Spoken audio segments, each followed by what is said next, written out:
Right, hello everybody. So Equal Care's premise is based on putting power where it belongs. That is the basis of it. It is about moving power around, because it's a bit like money. It's always present, and if people say that it isn't, then they're not being honest about that. And our view is that power in social care is very asymmetric. Uh, Balanced in favour of the people who aren't doing the caring or receiving the caring, and is producing an incredibly exploitative, very problematic culture, which people are kind of naming the social care crisis, because obviously nobody wants to be working in a situation where they feel powerless. And nobody wants to be receiving support in a situation where they feel powerless either. So this is the problem that I think all of us co-ops here have been setting up to solve. And is a complete lack of choice and control, and sort of disempowerment across the board. So we've kind of gone about that in a bit of a different way. So we've developed an alternative model of support and a platform to go with it. So the digital platform is kind of there to support and enable the model of caregiving. So we're a platform co-op, owned by givers and receivers of care and support and their families, and we are relationship centered. We think there's a lot wrong with the person-centered philosophy in social care. It's basically sort of comes from more of a consumer-led approach, which we're not really up for. And people receiving support want committed, understanding, respectful relationships, and people giving support want the opportunity to build those as well. So that is the 80%. Solve that 80%, and then you're a long way towards fixing the social care crisis. So to share power and enable care and support to exist in abundance. Just a brief view of how our ownership structure works. So we do have investor members, but they're weighted to only have a very small share of the vote. And then we have supported members, advocate members, and worker members, who are all one member, one vote. And they sort of switch around. Our structure is decentralized as far as that's possible in given the 2008 Act. We use sociocracy, which is a form of decision making by consent. So our structure is kind of circle based. And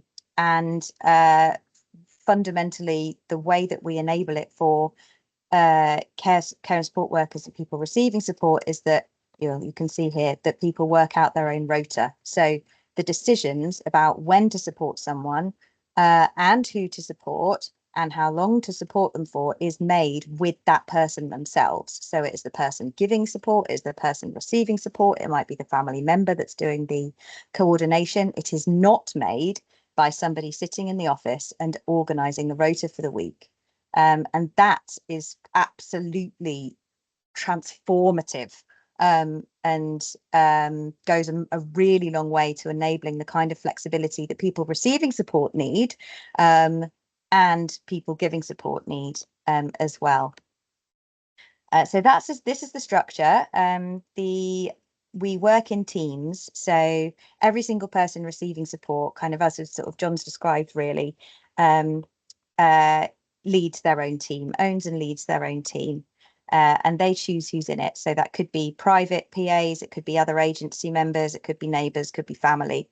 And that is what makes up the team. And it's also paid equal care employed or self-employed workers. Those teams are supported by the local circles, which operate sociocratically and have got specialised roles to help those teams start, flourish and finish. And then the shared circles are there to support those local circles. And then finally, there's the board and the membership down there. This is the structure of a typical team. So you might have particular roles that are required to get the care working and working well. So we do have quite a few team owners who are their own profile holders, so they'll keep their support profile up to date. And also some team owners who manage their own rotas and things like that. Then there's family members who might be holding the medication, for example, and it's a real mix. So we call these added roles, which are usually just piled on to a manager who's usually really stressed and is also doing it for 50 other people that they don't actually know and, you know, haven't met half of them. Instead, these roles are distributed amongst the team who are doing the support, and the person who's receiving it, and the family members that are doing that labour as well. So this is just an extract from our welcome book around the wonder of hats, because the point about these roles is they can be put on and they can be taken off, which is crucial for burnout in this sector. So this on this side is, you see, this is actually the hats worn by a mother of somebody that we support who has very complex needs and sort of 48-hour care, so 2-to-1 care at all times. And the mother she's the MAR admin, so she keeps the medicine administration record updated, liaises with the pharmacy, and she's also the profile holder for her daughter as well. We do operate ethical gig work, so we do support people to be self-employed or employed, and people joining us can choose that.